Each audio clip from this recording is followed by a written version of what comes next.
राधे राधे, जय श्री कृष्ण। अपकृत विधि में जो सबसे महत्वपूर्ण बचाव है वो है सहमति का बचाव। Valentine not fit injuria.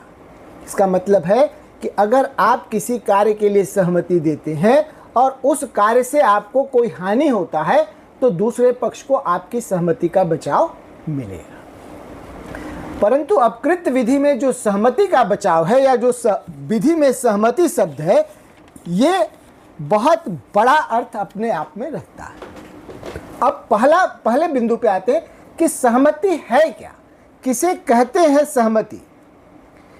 तो सहमति वो है जो व्यक्ति स्वेच्छा से स्वतंत्र रूप से जोखिम को स्वीकार करता है। अगर कोई व्यक्ति स्वेच्छा से स्वतंत्र रूप से किसी जोखिम को, किसी खतरे के लिए हामी भरता है और उस पर वो खतरा घटित हो जाता है, तब माना जाएगा कि वो व्यक्ति जो है सहमति व्यक्त किया था। ठीक है।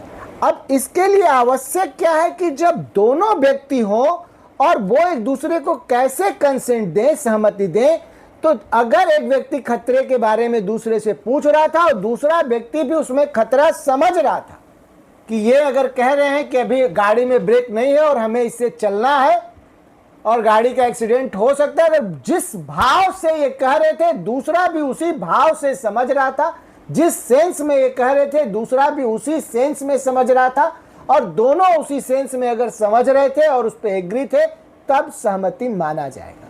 जैसे मैं आपको उदाहरण देता हूं, आप जो बतासा खिलाने वाले हैं, शाम को पैसे लेके बतासा खिलाते हैं, आप उनके दुकान पे गए, उन्होंने आपको पत्ता पकड़ाया, आपने पत्ता पकड़ा, बतासा खाया, फिर आप कह सकते हैं कि हम आपको पैसा नहीं देंगे, हम तो आके खड़े हुए थे, आपने हमको बतासे का पत्ता दिया, हमने खा लिया। क्योंकि ये आपका जो आचरण है वो दिखाता है कि आप सहमत थे। आप एक शादी में जाते हैं, आपके लिए दावत है, वहां जाते हैं, खाते हैं, बुफे का आनंद लेते हैं, फिर आते समय कहे कि पैसा दीजिए, तो आप उसके लिए रेडी होंगे? नहीं होंगे, क्योंकि वो आपको दावत दिया था कि आइए मेरे यहाँ, आप दावत समझ के गए थे, वो दावत समझ के बुलाए थे, वहां आपका दावत का सहमति था। तो सहमति के लिए ये बहुत आवश्यक है कि दोनों व्यक्ति एक ही सेंस में उसे समझे, एक ही भाव में समझे, तब वो सहमति होगी। अब सहमति दी कैसे जाएगी? तो सहमति दो तरह से दी जा सकती है, एक एक्सप्रेस रूप में, दूसरा इम्प्लाइड रूप में। एक आप बोल के या लिख के दे सकते हैं, आप किसी से पूछ सकते हैं कि हमसे आप शादी करोगे, दूसरा कह सकता है कि हम शादी करेंगे या नहीं करेंगे, वो करने के लिए रेडी हो जाता है, तैयार हो जाता है, तो ये बोल के सहमति हो गई। आप किसी से लिख के सहमति ले सकते हैं, कोई लिख के सहमति। दूसरा जो सहमति है वो आपके आचरण से, आपके बीच में कोई कम्युनिकेशन नहीं होता, कोई बातचीत नहीं होती है, लेकिन आपका जो कंडक्ट है, आपका जो आचरण है, वो आचरण ये दर्शाता है कि आप इसके लिए सहमत थे। ठीक है। जैसे आप किसी रेस्टोरेंट में गए, आप बैठे, फूड का मेनू देखा, उसको ऑर्डर कर दिया, फिर खाने के बाद कह सकते कि हमने एक भी बार कहा था तुमको पैसा देने के लिए, आप ये कह सकते हैं? नहीं कह सकते हैं, क्योंकि वो रेस्टोरेंट पैसा लेके खिलाता। तो ये जो आचरण आपका है, ये कंडक्ट, आपका आचरण ये शो करता है कि आप वहां गए थे तो पैसा देके खाने के लिए रेडी थे। तो एक सहमति वो होती है जो आप एक्सप्रेस देते हैं, बोल के या लिख के देते हैं, और दूसरी जो सहमति है वो इम्प्लाइड देते हैं, अपने आचरण से देते हैं। अब सहमति मानी कब जाएगी अपकृत विधि में? जब वो सहमति स्वतंत्र रूप से दी जाएगी। स्वतंत्र सहमति का मतलब है कि बिना दबाव के, बिना प्रभाव के और बिना फ्रॉड के, अब आप उसके ऊपर कोई आपराधिक कृत्य करने का धमका के, डरा के सहमति नहीं ले सकते, उसको भय कारित करके सहमति नहीं ले सकते। ऐसी सहमति नहीं मानी जाएगी। प्रभाव, इफेक्ट का मतलब है कि कोई व्यक्ति ऐसा हो सकता है कि अपने माता पिता का, अपने गुरु का, अपने दोस्त के इतने प्रभाव में हो कि उसके कहने से वो मना करने के परिस्थिति में ना हो, मना ना कर पाए और वो सहमति दे दे, तो वो भी सहमति स्वतंत्र सहमति नहीं मानी जाएगी। तीसरी सहमति है कि अगर आपने किसी से धोखे से फ्रॉड करके सहमति प्राप्त कर ली है, तो वो भी सहमति नहीं प्राप्त मानी जाएगी। आर बनाम विलियम्स का केस है। एक संगीत के शिक्षक ने अपने छात्रा से इस बात के लिए कहा कि तुम्हारा वॉइस सही नहीं है, उसको सही करने के लिए एक सर्जरी करना पड़ेगा, और उसने सर्जरी करने की जब सहमति दी तो उसके साथ रेप कमिट किया। तो जब न्यायालय में मैटर गया तो इसे सहमति नहीं मानी गई, कपटपूर्ण सहमति मानी गई। इसके अलावा भी कोई भी व्यक्ति अपना मृत्यु कारित करने का या अपने को गंभीर रूप से क्षतिग्रस्त कराने का सहमति नहीं दे सकता। इसमें दशरथ पासवान का केस है, झारखंड स्टेट का, कि दशरथ पासवान जी 10वीं में फेल हो गए थे। आत्मग्लानि में वो आत्महत्या करने जा रहे थे। उन्होंने अपनी पत्नी से शेयर किया। पत्नी ने कहा कि अकेले ना मरो, मैं भी मरूंगी, और दोनों ने जहर खा लिया और पत्नी मर गई। दशरथ पासवान जी बच गए। उनके ऊपर जब मुकदमा चला तो उन्होंने सहमति का बचाव मांगा, लेकिन न्यायालय ने सहमति का बचाव नहीं दिया। इसके अलावा भी कुछ स्टैट्यूटरी प्रोविजन है, कुछ कानून में सहमति देने पे रोक लगी हुई। जैसे पास्को का एक्ट है, पास्को कानून है, उस कानून में 18 वर्ष से कम उम्र की लड़की किसी भी तरह का आपको सहमति नहीं दे सकती। तो अगर उससे कोई सहमति लेके आप कोई एक्ट करते हैं, मैरिज करते हैं, उसके साथ कोई अफेयर बनाते हैं, तो वो सहमति स्वतंत्र सहमति नहीं मानी जाएगी, वो गैर कानूनी मानी जाएगी। इतने सारे एक्सेप्शन के बाद कोई आप जिस भाव में कह रहे हैं उसी भाव में समझ रहा है और फिर उस कार्य को करने के लिए तैयार है, तब सहमति मानी जाएगी। और ऐसे कार्य से अगर उसको कोई नुकसान होता है तो वो अपकृत्य विधि में मुकदमा करेगा, तो आपको सहमति का बचाव प्राप्त होगा।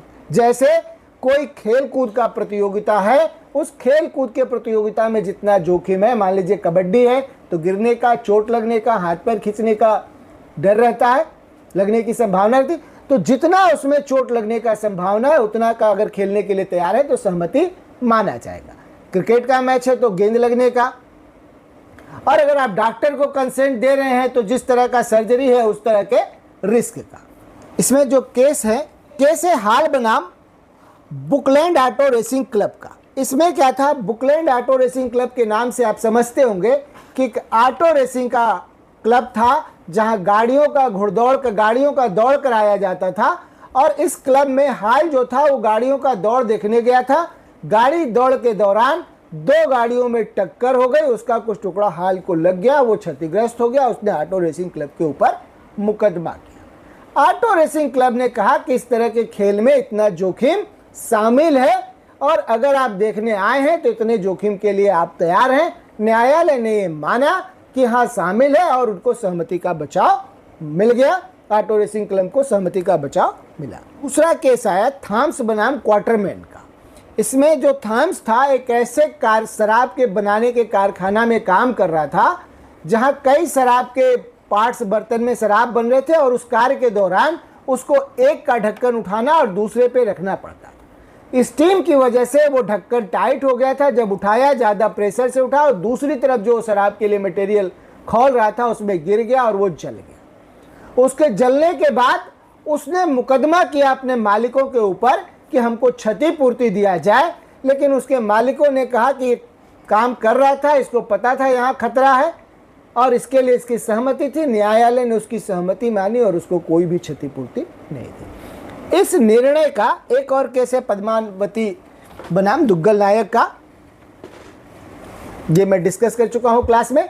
अब ये जो थॉम्स बनाम क्वार्टरमैन का केस हुआ, इस निर्णय से औद्योगिक जगत के जो लोग थे और जो कानून के क्षेत्र के लोग थे उनके बीच में एक समस्या खड़ा हो गया। उन्होंने इस निर्णय की आलोचना की कि कोई व्यक्ति अपने रोजी रोटी के लिए काम कर रहा है और उसके साथ जोखिम हो जाए तो आप सहमति का बचाव लेते हैं। तो एक दूसरा सिद्धांत विकसित हुआ, अगर किसी को खतरे का ज्ञान है तो उससे ये निष्कर्ष नहीं निकाला जाएगा कि वो खतरों का खिलाड़ी है या खतरा उठाने के लिए भी तैयार है। इसको कहा गया साइलेंसी नॉट फिट इंजूरिया। सिर्फ आपको खतरे का ज्ञान है, इससे ये अनुमान नहीं लगाया जाएगा कि आप खतरा उठाने के लिए भी तैयार थे। इसमें केस आया स्मिथ बनाम बेकर का। एक स्मिथ नाम का मजदूर था, एक पत्थर के खदान में काम करता था और उस खदान में काम के दौरान एक साइड से दूसरे साइड पत्थर ले जाने के समय एक ऐसा बिंदु आता था जिस क्रेन की सहायता से जाता था कि पत्थर की ट्राली उसके सर पे होता था। खदान मालिकों ने ट्रेन के ड्राइवर को यह निर्देश दे रखा था कि जब ऐसा हो तो घंटी बजा देना ताकि वो सावधान हो जाए। एक बार वो घंटी बजाने में असफल रहा और पत्थर गिर गया, वो क्षतिग्रस्त हो गया। मालिकों ने सहमति का बचाव मांगा, लेकिन न्यायालय ने कहा कि इसमें सहमति का बचाव प्राप्त नहीं होगा। किसी को खतरा का ज्ञान भले हो, लेकिन वो अपने आजीविका के लिए काम कर रहा है, तो ये नहीं माना जाएगा कि वो खतरा उठाने के लिए भी सहमत था। दूसरा केस आया डेन बनाम हेमिल्टन का। इसमें एक महिला थी, एक क्लब से निकली, एक टैक्सी वाले को देखा। टैक्सी वाला नशे में था और नशे में होने के बावजूद उससे महिला ने कहा कि तुम वहाँ छोड़ दो। टैक्सी चालक ने उसे मना किया कि मैं नशे में हूँ। उसके बाद भी महिला ने रिक्वेस्ट किया, फिर टैक्सी चालक उसको लेके चला। एक्सीडेंट हो गया, टैक्सी चालक की मृत्यु हो गई और वो महिला घायल हो गई। उस घायल महिला ने उस टैक्सी चालक के उत्तराधिकारियों पे क्षतिपूर्ति का मुकदमा किया। उत्तराधिकारियों के वकील के द्वारा सहमति के बचाव की मांग की गई, लेकिन न्यायालय ने कहा कि खतरे का ज्ञान होने से ये निष्कर्ष नहीं निकाला जाएगा कि वो खतरा उठाने के लिए भी सहमत थी। इसका मतलब यह है कि सहमति के बचाव का एक अपवाद ये भी है कि अगर किसी व्यक्ति को खतरे का ज्ञान भी है और वो काम कर रहा है, तो इससे ये निष्कर्ष नहीं निकाला जाएगा कि वो खतरा उठाने के लिए भी सहमत थी। इसका दूसरा अपवाद है रेस्क्यू का केसेज, बचाव का केसेज। अगर आपने कोई जोखिम सृजित कर दिया, आपने लोगों के लिए खतरा उत्पन्न कर दिया है और कोई व्यक्ति उस खतरे के निवारण के लिए, कोई व्यक्ति उस खतरे को से लोगों को बचाने के लिए जाता है और घायल हो जाता है और आप पर मुकदमा क्षतिपूर्ति का करता है, तब आपको सहमति का बचाव नहीं मिलेगा। अगर आपने कोई खतरा सृजित किया है, कोई व्यक्ति उसके निवारण के लिए आता है और उसको कोई क्षति पहुंचता है, तो आपको क्षतिपूर्ति देना पड़ेगा। बचाव के केसेस में आपको सहमति का बचाव नहीं मिलेगा। इसमें केस है हेंस बनाम हर्वुड एंड सन्स। ये हर्वुड एंड सन्स के जो घोड़ा गाड़ी था उसको उसने सड़क पे लापरवाही से खड़ा कर दिया और उसको कुछ बच्चों ने पत्थर मारा और वो गाड़ी चलने लगी, दौड़ने लगी। जिस तरफ वो दौड़ रही थी वहां कई स्त्री और पुरुष बच्चे थे। एक सिपाही जो वहां पे था उसने देखा कि अगर इस गाड़ी को रोका नहीं गया तो ये बहुत सारे महिलाओं और बच्चों को घायल कर सकता है। उसने गाड़ी रोकने का प्रयास किया, गाड़ी रोका और उस गाड़ी रोकने के प्रयास में वो घायल हो गया। जब मुकदमा किया तो उन्होंने कहा कि भाई अगर ये जोखिम बच्चों और स्त्रियों पे घटित हो जाता तो मैं जिम्मेदार था, मेरी गलती थी, लेकिन आप तो खुद ही रोकने आए थे, अपने स्वेच्छा से आए थे, आपके प्रति मेरी कोई जिम्मेदारी नहीं होनी चाहिए। लेकिन न्यायालय ने कहा कि अगर बचाव का केसेज है, रेस्क्यू का केसेज है, किसी को जोखिम से के निवारण के लिए कोई व्यक्ति आता है, ऐसी दशा में अगर उसे कोई नुकसान पहुंचता है तो आप जिम्मेदार होंगे, सहमति का आपको बचाव नहीं मिलेगा। दूसरा केस है बेकर बनाम हॉपकिंसन का। इसमें एक कुएं के अंदर कुछ मजदूर फंस गए थे। उन मजदूरों को जो हॉपकिंसन थे, बेकर थे, वो डॉक्टर थे, वो वहां आए और वो मरीज जो फंसे हुए मजदूर थे गैस की वजह से, उनको निकालने के लिए वो अंदर जाना चाहते थे। जो कंपनी के मालिक थे उनको रोके कि आप ना जाइए, 3 लोग पहले से फंसे हैं, लेकिन वो डॉक्टरी कर्तव्य के नाते वो उनको बचाने के लिए नीचे गए और जब वो बचाने नीचे गए तो वो भी फंस गए, उनका भी मृत्यु हो गया। उनकी पत्नी के द्वारा टी हॉपकिंसन पे मुकदमा किया गया क्षतिपूर्ति के लिए। उन्होंने कहा डॉक्टर साहब अपने मन से गए थे, मना करने के बावजूद भी गए थे, लेकिन न्यायालय ने कहा कि आपने कोई जोखिम सृजित कर दिया है, उस जोखिम के निवारण के लिए कोई कार्य कर रहा है, तो ऐसी दशा में सहमति का बचाव नहीं प्राप्त होगा। अब मैं फिर से आपके साथ पूरी बात डिस्कस करता हूं। सहमति तब मानी जाएगी जब दोनों पार्टी एक ही भाव में सहमति देंगे, सेम सेंस में उस पर राजी होंगे, रजामंदी होगा, उसी जो मैं कह रहा हूं दूसरा वो समझ रहा है, तब सहमति मानी जाएगी। सहमति 2 तरीके से दे सकते हैं, एक एक्सप्रेस तरीके से बोल के या लिख के, एक इम्प्लाइड तरीके से जो आपके आचरण से निकाला जाएगा कि आप सहमत थे या नहीं थे। सहमति स्वतंत्र होनी चाहिए, बिना किसी दबाव के, बिना किसी प्रभाव के, बिना कपट के, तब सहमति स्वतंत्र सहमति होगी। कोई भी व्यक्ति अपने मृत्यु कारित करने का या अपने को गंभीर रूप से क्षतिग्रस्त करने का सहमति नहीं दे सकता है। इसके बावजूद कुछ कानूनी रोक सहमति पे है, वहां भी व्यक्ति सहमति नहीं दे सकता। इसके इतने सारे एक्सेप्शन के बाद अगर कोई आपको सहमति देता है किसी कार्य के लिए और उसको फिर कोई नुकसान हो जाता है तो आपको सहमति का बचाव प्राप्त होगा। सहमति का बचाव तब प्राप्त नहीं होगा अगर किसी को सिर्फ खतरे का ज्ञान है, अपने आजीविका के लिए वो काम कर रहा है, वहां खतरे के ज्ञान होने से ये निष्कर्ष नहीं निकाला जाएगा कि वो खतरा उठाने के लिए भी तैयार था। तो अगर इसमें मैक्सिम है सेंसी नॉट फिट इंजूरिया कि खतरे का ज्ञान होने से खतरा उठाने की सहमति नहीं है। दूसरा इसका एक्सेप्शन है कि अगर कोई रेस्क्यू का केसेज है, कोई बचाव का केसेज है, किसी व्यक्ति ने कोई खतरा उत्पन्न कर दिया है और कोई व्यक्ति उस खतरे के निवारण के लिए कार्य कर रहा है और वो क्षतिग्रस्त हो जाता है, तो जिसने खतरा उत्पन्न किया है उसको ये नहीं कहने दिया जाएगा कि ये अपनी सहमति से ये कार्य किए हैं, उसको क्षतिपूर्ति देना पड़ेगा, उसको सहमति का बचाव नहीं मिलेगा। राधे राधे, जय श्री कृष्ण।